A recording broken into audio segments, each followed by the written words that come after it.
Saturday night at the movies. Who cares what you see? Yep, it's that night again. Saturday night at the movies. And I figure why not this one?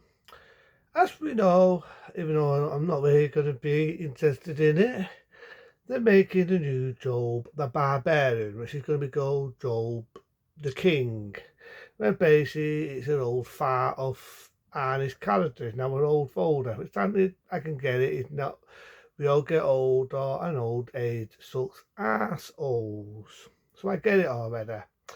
And as you know, there's another Masters of the Universe, the movie. Still got no interest in seeing it. It might be a good film, it might not, but nah. I love the Titan series. I didn't mind the 87 movie version with Dolph Lundgren, even though some people like it, some people love it. But I'll see. I'll see. It might draw me, it might not. But this has interested me because of Job, the new one, about before we ever had after Job, I should say. Yes, we know we had Job the Barbarian. We had what they call the Job the Barbarian rip-offs.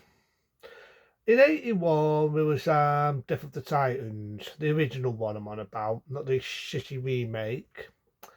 And it was an adventure, it was for kids. It still has its horror moments, like the scene with Medusa, the one with the snakes on her head and all that shit.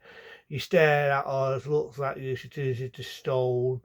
It's that stop in motion, which I miss. It always had an art to it. And I kind of miss them golden eras of those special effects. So then after that, 1 year after Death of the Titans, you had Job the Barbarian with the ex-weightlifter Arnold Schwarzenegger making it big, which when you weigh it up, it launched his career. 2 years after he did Job the Destroyer. Red Sonja wasn't his best. I think he was keeping Dave Jones is in it, but he was keeping Red Sonja afloat. I'll just say that. He was keeping her afloat. But before we had Job the Destroyer and Red Sonja and all that, we had what they call the Job the Barbarian rip-offs. And this is what I'm going to talk about. Some I like, some and some I didn't mind. So without ado, same year, 1982, you had Beastmaster. So we'll do like 10, like I do with my favourites, we'll do my 10s on this. So I like this idea. So you had Beastmaster with Mike Singer. Then we don't know what he is. Think of V, the original one, V, the mini-series, and V, the final battle. Not mad on it, but I don't mind it. Compared to the remake, I can watch it. V, the TV series. So Mike Singer was popular for them. I do know in the 9 series of Dias, he was in that, but he was more known for being in V. Before we had V, the Mini and all that, Mike Singer started Beastmaster.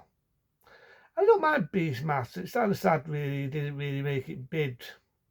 He's not another Arnie, but he has got. You can definitely know he works out in that era. You definitely know he had a good figure. It was physique, a good figure. You know he worked out. He had a good physique body. Yeah, the Beastmaster. And I didn't mind that one. And it's got the dirt in it, who he says, you probably remember in Charlie's Angels, as well as being the Bond Food to a Kill, who sadly say her name was Sandra Roberts, that's the name right. As you know, she's sadly no longer with us, may she rest. But I like it. It had a bit of horror moments, it was for adults, had that offensive feel. Yeah, the Beastmaster, the man who could talk to animals. The same day, you had Sorcerer. And I like this one. Instead of it being a man, it's a woman. She's got a twin sister. There are some bits where I'm thinking, would that happen? That's a bit, I won't say, it's a bit X-rated, but the sister feels what she's feeling, I'll just say that. There's some good bits with zombies, a little bit of stop motion. You can feel it's a bit cheap, but there are some bits where it's just that good budget again. It's a typical adventure film, that being Sorcerer. Same year, 1982. This one's now 8, like 8 then, 8. That would be The Sword and the Sorcerer. Again, it's that typical Dole, the barbarian. I like that dark and dirty offensive feel. It's a guy going out on a vendetta for the death of his mum, the death of his brother, the death of his father, who was a king. And I don't like that feel. It's not for kids. It's definitely got that adult feel to it. It's that offensive buccaneer sort of feel to it. That being the Sword and the Sorcerer. Number 7. 1 year after now, 1983, the original, the tacit Deathstalker. I also like Deathstalker. It's like, what would happen if He-Man was for adults? Did it already? It wasn't Beastmaster, it was Deathstalker. You gotta die, big raping muscles, and this film is definitely like a test. It's definitely not for kids. It's like the forbidden fruit. I remember watching it when I was underage, and it's got lots of sets, lots of nudity, lots of blood, lots of gore, lots of more sets, lots of more nudity. Doesn't fuck around in that field. And there's something I almost forgot. Deathstalker in the original one had a mate, and I never knew this, but sad to say the actor's no longer with us. May he rest. Good looking lad in the era when he did the original Deathstalker. Well, the one where he's fighting, when he fights Deathstalker, he says, "Goodbye, my friend," and he snaps his neck.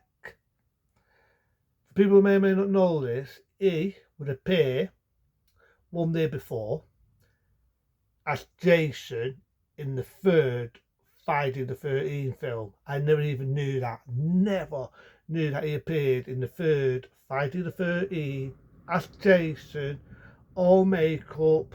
To me, was the perfect Jason. The first time you see Jason with the hockey mask. Yeah. He was the one who played Deathstalker's mate, and very good looking lad in that era. Yeah, that was him. He said he's no longer with us. I just thought I'd let people know that. I do know he did a set scene with one woman in it, like once, and the woman would later appear 2 years later in her own offensive film, being, if I remember right there, the Barbarian Queen. Now we'll get to number 5, that being Deathstalker 2.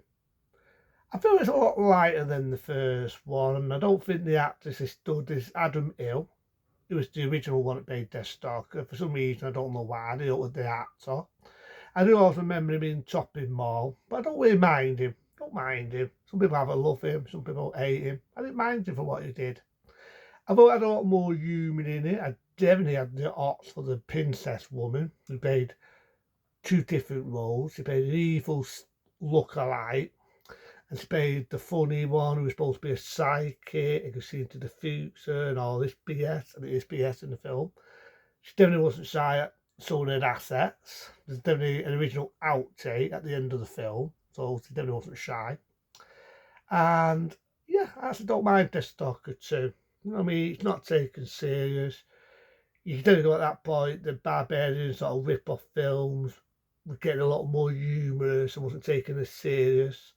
I do like the sword fight at the end when they use every different scene from every fucking warrior film. Deathstalker 2. Is that your first name or your last? My other favourite, now coming on to number 4, would be what I just said, Barbarian Queen. Not only did we have the Barbarian rip-offs, we also had female versions like the Sorcerer. This was also a woman. I don't mind the woman, pretty to look at, kicking ass. And like I say, she definitely wasn't shy.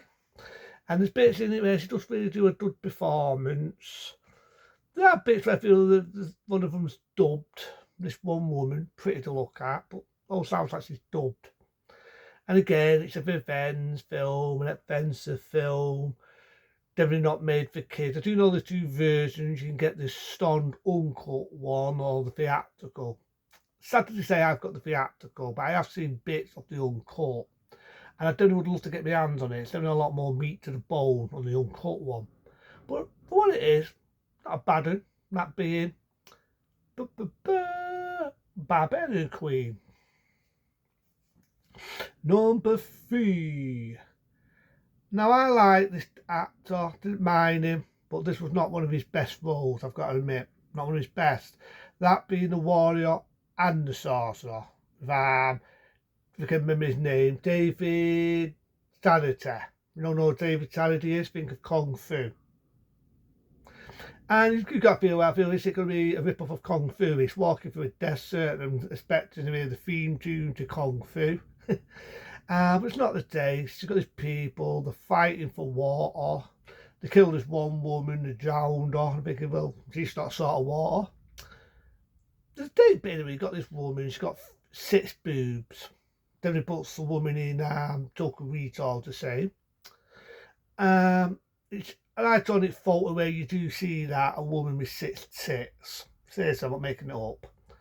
But to me, for the Fencer Buccaneer films, it's not one of the best, but it's not one of the worst. I'll say it again. 1984, The Warrior and the Sorcerer. Wow. Number 2. Let me think, if we're going to get loads of these. The actors can't act to save Dickety D. They were only there for muscle. They were in real life twin brothers. That being the Barbarians, come out in 1987. If you like Buccaneer, Fencer films, Revenge and all this shit, you can't go wrong with it, but you're going into it for good acting, you're going to be disappointed. If people always said that Arnold Schwarzenegger couldn't act, you ought to see these guys. More bitter, more muscular than what Arnie was, but can't act to save shit. If you get one actor, you think you've seen him before, slaphead like me, think of the original Hills Have Eyes. Hills Have Eyes 2. Dead depressing. He's done load of horror films. He's in this. It's what it is. Didn't mind it. That being the Barbarians. And now we end it with number 1 of the Barbarian rip-offs, which is my favourite, which is not my favourite. Blah blah blah. I was going to know how to figure this one because they've got loads. Fuck it. Again, I can't say Death of the Titans because that come out 1 year before Barbarian. Or the Barbarian, I should say. So I'm trying to think because there's fucking loads of these sort of fucking Barbarian rip-off fucking films. I wouldn't say it's my favourite. It's the weakest of the Barbarians, that being Deathstalker 3. Why did they not bring Adam Hill in it? Why? I know they did a 4th one. The 4th one does have Adam Hill plays his role, but it's not the best. But this one has to be a piece of fucking shit. The artwork is the only decent thing. I remember making fun of this film. I remember showing bits of this film. There's a bit in it what is so fucking laughable. The bit where there's probably a rape scene. Nothing funny about that. But in this case, this guy, for some reason, says, fuck it, fuck it, fuck it. And I'm thinking, you're supposed to take this shit serious? You're supposed to take this serious? The actor's the worstest one to be, Deathstalker. I felt it was fucking boring. The film didn't look as intimidating as the word in 1 and 2. That being Deathstalker 3, the weakest of the Deathstalkers until they did this one.